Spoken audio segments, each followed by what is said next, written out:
Hello everyone, Pratima here. So this is the all-new Sony WF-1000XM5 earbuds, Sony's latest pair of flagship TWS.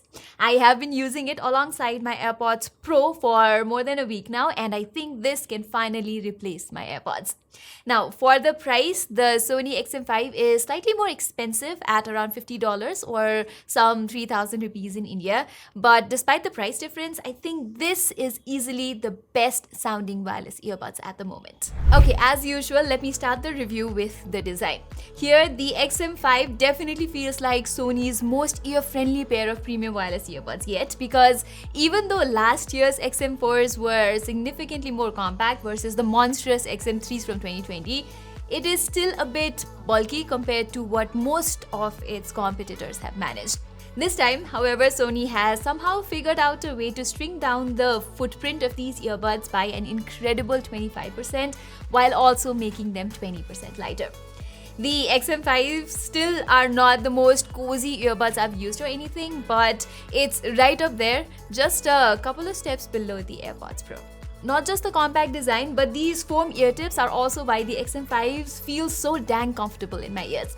I know these are a bit difficult to clean and that they're usually less durable than silicone tips, but the level of comfort it offers is just outstanding. Anyway, the XM5s and the AirPods Pro have quite the distinct design languages, but I like how Sony offers a few color options for its earbuds, unlike Apple, which only has this boring white color variant. Still, the AirPods Pro's case simply offers a better peace of mind. From its IP54 dust and splash resistance to the lanyard loop, the U1 chip, and the built-in speaker for better findability, the AirPods Pro is just more versatile than Sony. As for controls, both of these earbuds have a different control mechanism as well. The Sony XM5 brings touch sensors on both sides, while Apple makes full use of the stems for a comprehensive set of pinch and swipe gestures. Honestly, either of these is fine for me, but the AirPods controls certainly feel a little more intuitive overall, mostly because Apple lets me control playback, noise cancellation, and everything from either earbud, while remembering which setting is assigned to which side of the XM5s can certainly get confusing at times.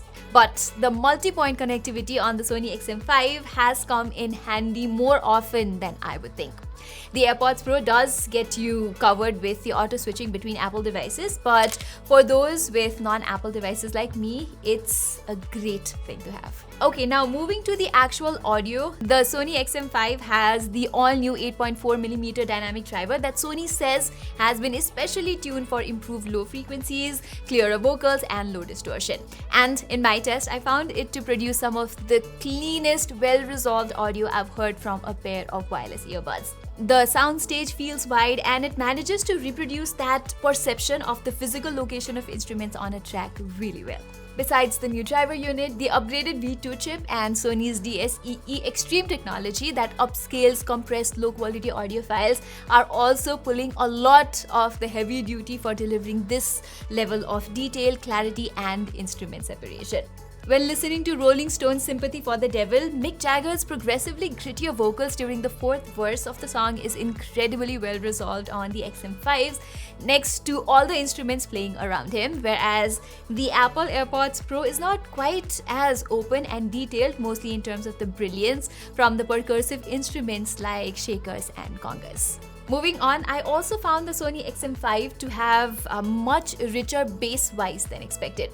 So while the AirPods Pro has this relatively relaxed kind of tuning with a slight bump in the mid-range section, the XM5s are going to sound more pleasing to most folks. But in certain types of songs, I did notice that the bass can get a little loud here, clouding the finer treble in the process. For example, in the non-chorus section of the Seven Nation Army by White Stripes, the XM5 almost completely dissolves the subtle beat of the hi-hats. This kind of tuning also affects the vocal timbre in songs with not much fast transient response, so acoustic tracks mostly, which is precisely where the AirPods Pro 2 shines. Like in Bob Dylan's Blowin' in the Wind, that extended bass response means Dylan's voice sounds somewhat hollow on the Sony XM5, whereas the AirPods Pro nails the tonal balance of the song. Thankfully, unlike Apple, Sony lets you select from a bunch of different equalizers or create your own.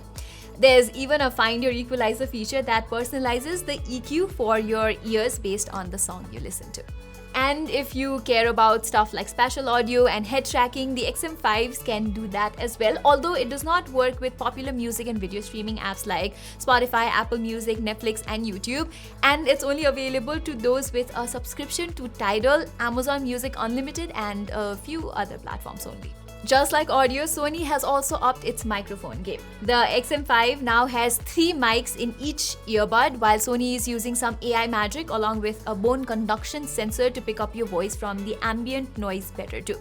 The company says this outward-facing mesh wrap on the XM5 is supposed to deliver clear phone calls even when you're in extremely windy conditions. And it pretty much works as intended. So whether you're in a fairly quiet room like this one, in busy, noisy outdoor situations, or in a particularly windy situation, these earbuds will pick up your voice just fine. I still think clarity could improve with future updates as it sounds a bit echoey. But compared to the AirPods Pro, I think the Sony XM5 tunes out the ambient noise more effective way in every single instance. Besides audio, Sony is also known for making some of the best ANC earbuds money can buy, and of course, the company is once again claiming that its latest flagship is the best in the business. So when putting it against the Apple AirPods Pro, I found that Sony XM5s does shush things more effectively in practically every way that matters, especially in terms of the lows and lower mid-range frequency noises under the 500 Hz territory, which includes things like dogs barking in the distance, airplane cabin noise, or people chattering around you.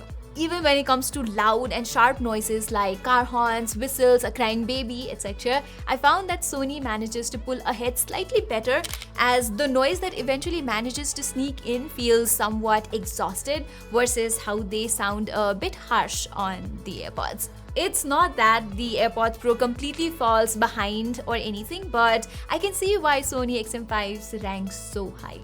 However, getting the very best noise cancellation out of these requires some tinkering on the user's part, as you'll need to get the right set of ear tips and also make sure you've got the perfect ear seal every time. Surprisingly enough, the large ones fit my ear the best, while I also found that pinching these foam tips before putting them on resulted in notably better ANC performance. The only way the AirPods Pro's noise cancelling experience stands out is that it has this sense of airiness while using ANC, while with the XM5s it can feel as if you're in a vacuum sometimes. Hence, while using transparency mode, for me the AirPods Pro does a much better job of convincing me that I'm not even wearing these earbuds in the first place. Likewise, with the latest iOS 17 update, the AirPods Pro has gained a couple of interesting new features too, like adaptive noise control, which is similar to adaptive sound control on the Sony XM5. Apple has copied Sony's Speak to Chat feature too. It's called Conversation Awareness, and it lets you join in on the conversation without having to take off the earbuds by automatically pausing or lowering the volume of the media playback and switching on to transparency mode as soon as you start talking. But unlike the Sony XM5s, I'm actually impressed with how the AirPods Pro does not cause any false triggers when you're coughing or just clearing your throat.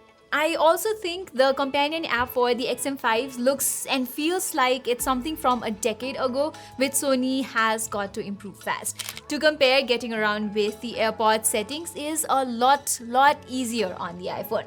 As for the battery life, the Sony XM5 is a clear winner. Sony is offering me like 9 hours of playback with the earbuds alone with ANC turned on compared to AirPods Pro's 6 hours. Sony also says it has optimized the charging algorithm to prevent battery drain issues that were previously associated with last year's XM4, so that is good to see as well. So overall, the Sony XM5 impresses and excels in essentially all the aspects that you'd want. Hence, if you want a pair of flagship earbuds with some of the best audio, ANC and microphone quality, the Sony XM5 is without a doubt an excellent choice irrespective of what smartphone ecosystem you're in. Yes, things always do get a little tricky when recommending it to iPhone users, Yeah, I know the AirPods Pro does not stand toe to toe with the Sony XM5 on a lot of grounds, but the AirPods Pro is still a decent earbuds in their own right. Not only do they get Apple's ecosystem benefits, but it is also cheaper and usually available on good discounts and deals. But if you're like me who only wants the very best pair of earbuds and that price gap or ecosystem thing is not a concern, then the Sony XM5 is definitely one to go for.